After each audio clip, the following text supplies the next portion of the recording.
My theory's ridiculous. The O-re hidden lore. Yes. The O-re, the O-re hidden lore. Yes. The O-re, D.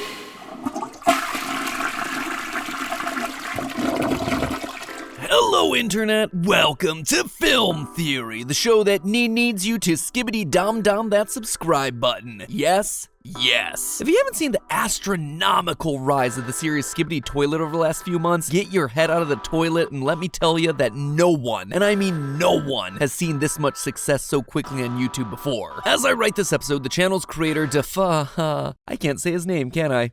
Fine. How about I make it classier for you? Boem is getting somewhere between 3 and 4 billion views a month, with a B. Those are numbers that are so big they'd make Mr. Beast blush. And it's not just a lot of random views either, people are sticking around for this thing. The channel had about 1.25 million subscribers when it posted the first Skibidi Toilet video back in February. Now, just 5 months later, it's already past 20 million. So yeah, to say that this thing has taken over YouTube, it'd be a major understatement. In one of the episodes, one of the titular Skibidi Toilets literally destroys YouTube HQ in a not-so-subtle metaphor for how this show has broken the website. Skibidi Toilet has fully taken advantage of YouTube's push for shorts content, and it has rode that wave to create a level of virality that has never been seen before. So those are the numbers, but what is it? Well, it's a head in a toilet.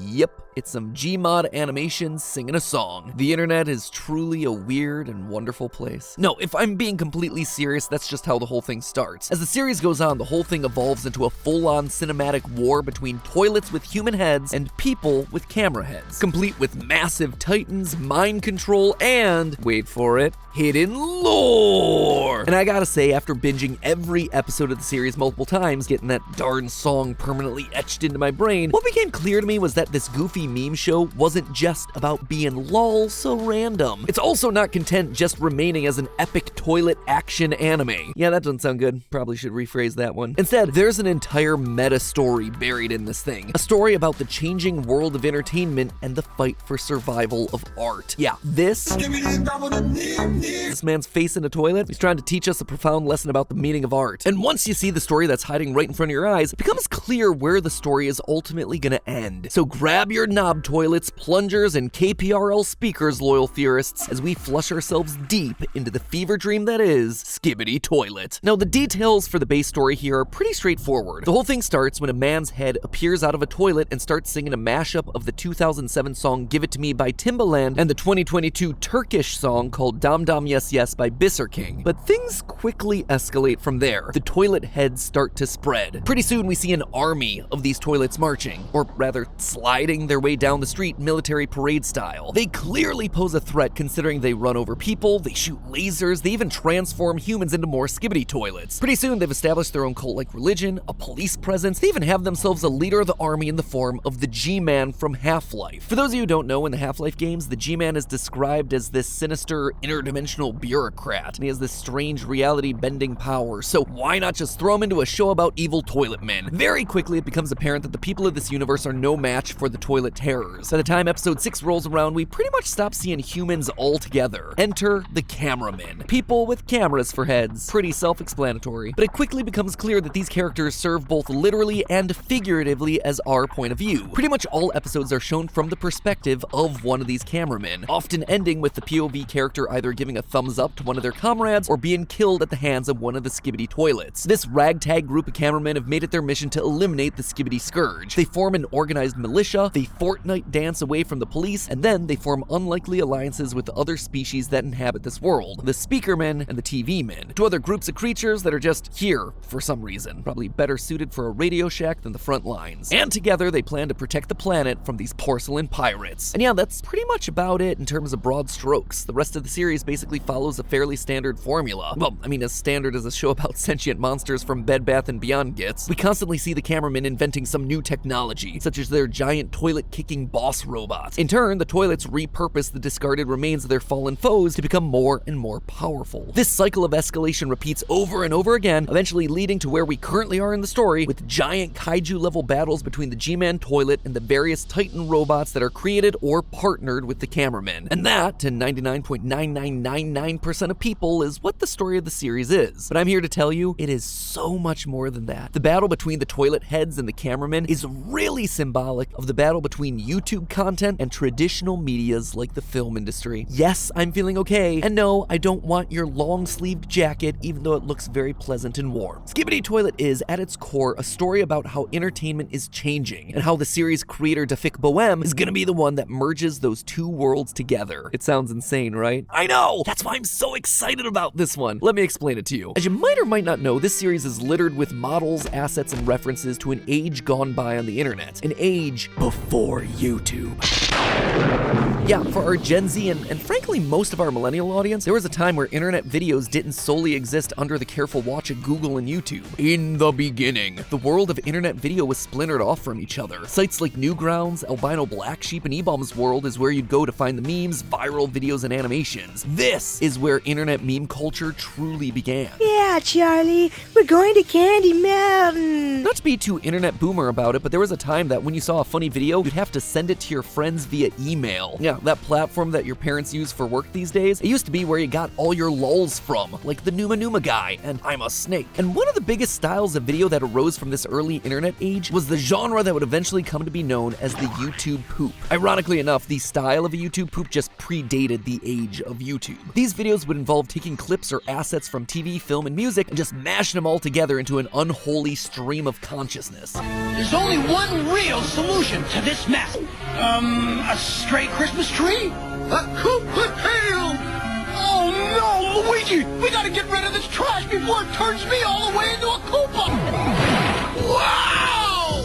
I'd say he's hot on our tail! The internet back then, very different, but still very much the same. By the way, I didn't edit that clip at all. That is it unedited in its 240p goodness. Did these videos make sense? No. Was it insane? Absolutely. Did any of it matter? Who cared? Anything goes. It was the earliest days of online video. For the first time in history, you could literally make anything you wanted and upload it to a website. Anything that came out of your head. In the 80s and 90s, if you wanted to make your own movie, you needed a video camera, the ability to cut and edit film, a platform to share your creations, all of which were either prohibitively expensive, difficult to achieve, or quite frankly just didn't exist. In the early 2000s though, free software like Windows Movie Maker opened up the world of filmmaking to a wider audience than ever. One company that really embraced the Wild West nature of the internet was Valve. Today they're best known for creating Steam, but back in the day, believe it or not, they used to make video games. They were responsible for tentpole series like Half-Life, Counter-Strike, Portal, Team Fortress, Dota. Valve dominated the gaming scene, and the one game that truly embodied both their gaming ethos and their embrace of the online was Garry's Mod. Garry's Mod was a sandbox game where players could mess around with the physics, objects, and assets found in Valve's popular franchises, and then use those to create their own little movies, games, and shorts. This eventually evolved into the creation of Source Filmmaker in 2013, a video editing tool that allowed creators to more easily create funny videos just like they had with Garry's Mod. And this proved to be a godsend for YouTube poop creators. If you've ever seen a video featuring characters from Team Fortress 2 doing insane things, it was probably created using SFM.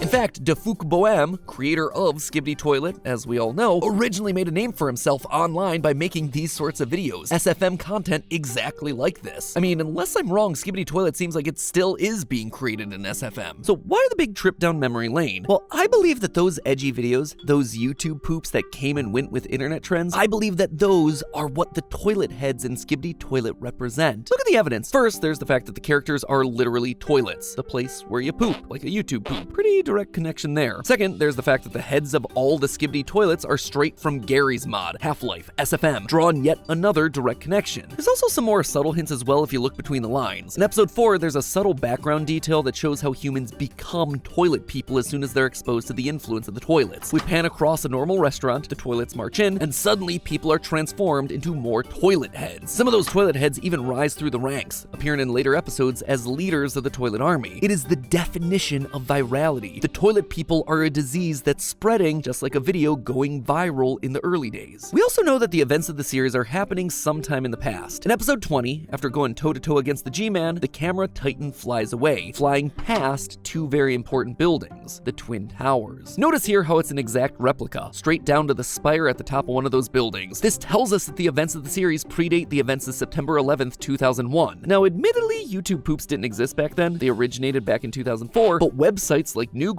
did exist back then. And Gmod videos were also big in the early internet days, like around 2006. So while it's not an exact timeline match, this toilet world isn't meant to be some dystopian future. Instead, it's much more of a dystopian past, a reference to an earlier time gone by. Also, just take a look at the way that the Skibidi toilets get stronger throughout the 50-episode series. While the cameramen develop new technology and techniques to get the upper hand in the battles, the toilets instead repurpose, they remix, they reuse the stuff that the cameramen leave behind. If that spirit of remixing isn't just the pure essence of what is YouTube poop, I don't know what is. And then look what you have on the flip side. You have the film, music, and television industry literally represented by audio-visual equipment, cameras, speakers, TVs. It does not get more direct than that. Who else would serve as the perfect antagonist for the literal embodiment of YouTube poop than legacy media? Digital content like YouTube poops are made from reusing and rehashing content from those three industries, just like how the Skibidi toilets get stronger by repurposing the tech that they find on the camera, speaker, and TV men. Need more proof? The camera, speaker, and TV men being metaphors for the big three media industries has actually been teased throughout the entirety of the series. Back in the beginning of Skibidi Toilet, when we were just dealing with toilets and cameras, we could see a clear hierarchy amongst the ranks of the cameras. While the grunts were all the small closed-circuit TV-style cameras, the more advanced and the more movie-like the camera became, the higher up it was. The big movie studios were literally the most powerful entities. Also, take a look at how the TV Titan goes about destroying the toilets. It uses this sound.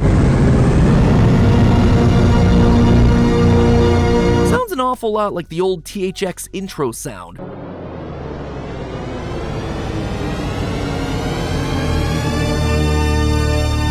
Furthermore, there's the main theme song that's used by the speakermen whenever they attack. That sweet bop is the 1985 song Everybody Wants to Rule the World by Tears for Fears, who apparently are still touring. Good for them. Not only is this song very on the nose in terms of the theme for the series, two factions at war trying to rule the world, but it's also just an old song from the 80s. It's dated, just like the media it's meant to represent in the series. Media that in the real world is actively fighting off the digital video threat. But there's something off about that, right? It feels like the series wants us to be rooting for the cameraman. In fact, there's this one scene in episode 49 that clearly establishes the toilet heads as the bad guys. Occasionally throughout the series, you'll have a character speak in some distorted voice. What's actually going on there is that they're speaking in reverse. And in that particular episode, the TV says to the toilet what sounds like, "You are so bad," when the whole thing's reversed and cleaned up. You're so bad.